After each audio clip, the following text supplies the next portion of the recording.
Monica, it is March, and with every tip off, we are now one step closer to crowning a champion. And all eyes right now are on the top of the league standings. We led with Monmouth last week, another 2-0 week for the Hawks with wins over Drexel and Charleston, putting them in third in the standings. Ariana Vanderhoop, that girl is something else. She averaged 23.5 points per game on 63% shooting this past week. We've talked to her in the past. She's a player that believes in her team and inspires confidence in her team. So, Monica, why is this Monmouth group one that we know can make so much noise in the month of March?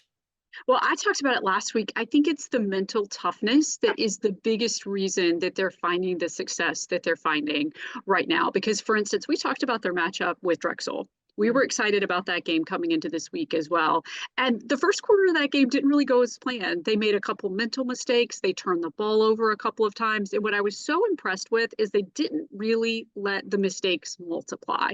That's the type of mental toughness that you have to have going into the tournament.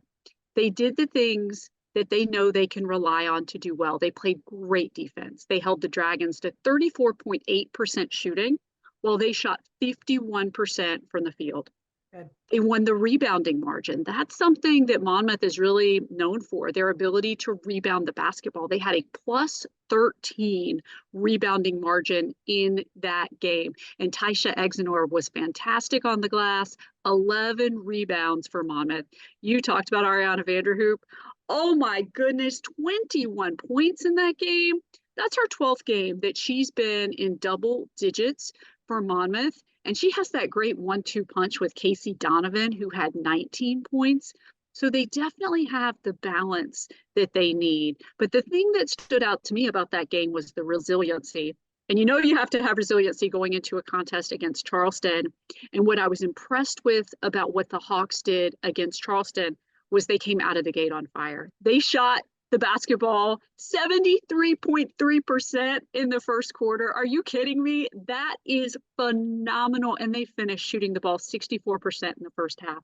They were not leaving anything to chance in that game. Vanderhoop, again, 26 points, new career high.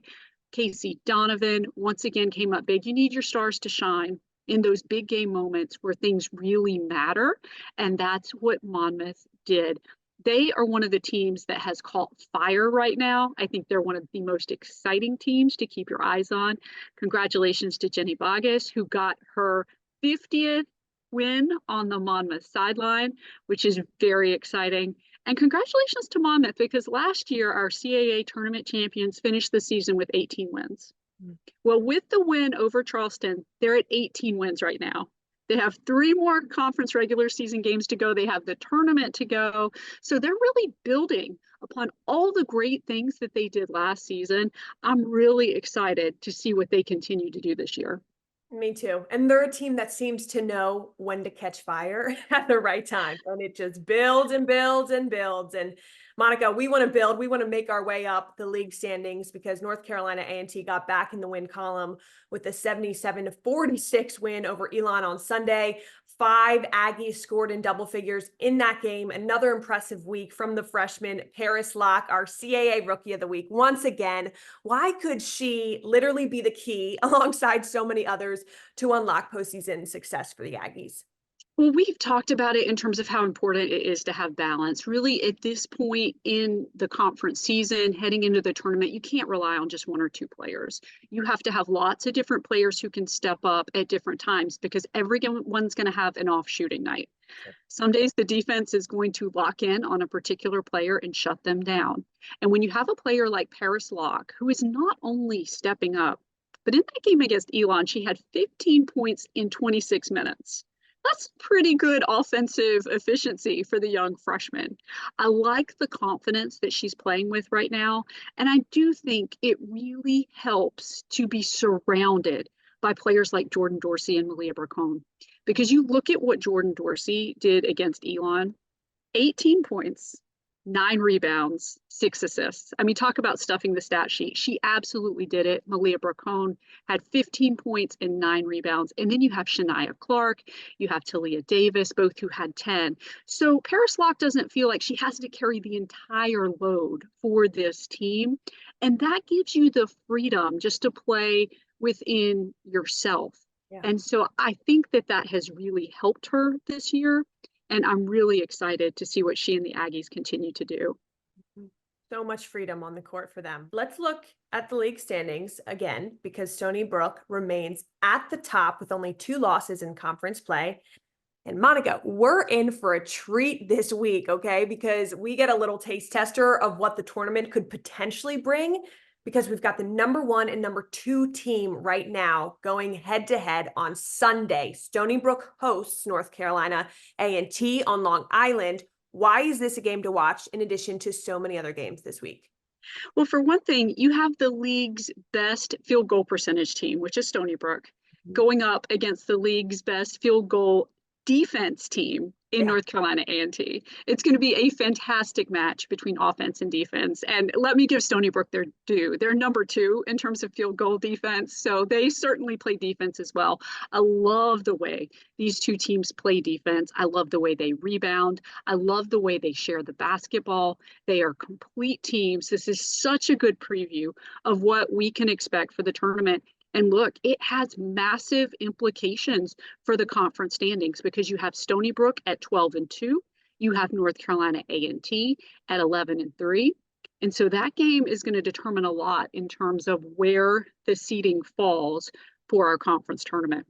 But as you said, that's not the only big game. That's not the only big game Sunday at 2 p.m. I don't know what we're going to do Sunday at 2 p.m. because there are so many games that we're going to want to watch. But another team I certainly have my eyes on this week, I think Charleston might actually have the toughest week. They have Towson and William and Mary this week. And so this is a big week for Charleston. You have William and Mary. They're pretty hot right now, too. They came off a big week, 2-0. And I talked about being able to withstand the adversity, which was a big thing we noticed with Monmouth. Yeah. This was not an easy week for William and Mary. And I thought they did very well. They played Elon. They were down by 13 in that game. And they were able to put things together and come back. They had the balanced scoring that we've been talking about. Nyla Young, she has been fantastic this year. She had 18 points in that game. You have Anaheli Cauley, who had 18 points. Bella Nascimento had 15 points. 3 players in double digits in that game. And this was the other statistic that really stood out to me. They had 20 assists as a team. They shared the basketball so well, really appreciated what they were able to do on the floor. And then they had a tough game against Hampton, and credit to Hampton because they really pushed William and Mary. And William and Mary had to rely on one of the biggest things that is crucial at tournament time, free throw shooting. 24 of 30 from the free throw line to close out that game and get the win over Hampton. And that was a huge win for William and Mary because the standings right now are just neck and neck. You have Monmouth, they are at 11-4, but you have Charleston and William and Mary at 10-4. So there's not a lot of separation between those teams. William and Mary had to win those 2 games this week, and they got it done. So we have that big game at 2 p.m. between Charleston and William and Mary. And don't forget, we have Drexel and Campbell at 2 p.m. Those 2 teams, 7-7 in league play right now. So that's another one you're going to want to watch. We're going to have to figure out how to divide our loyalties a little bit and watch all these games, Karlie. But what I can tell you is next week, we are going to have a lot to talk about.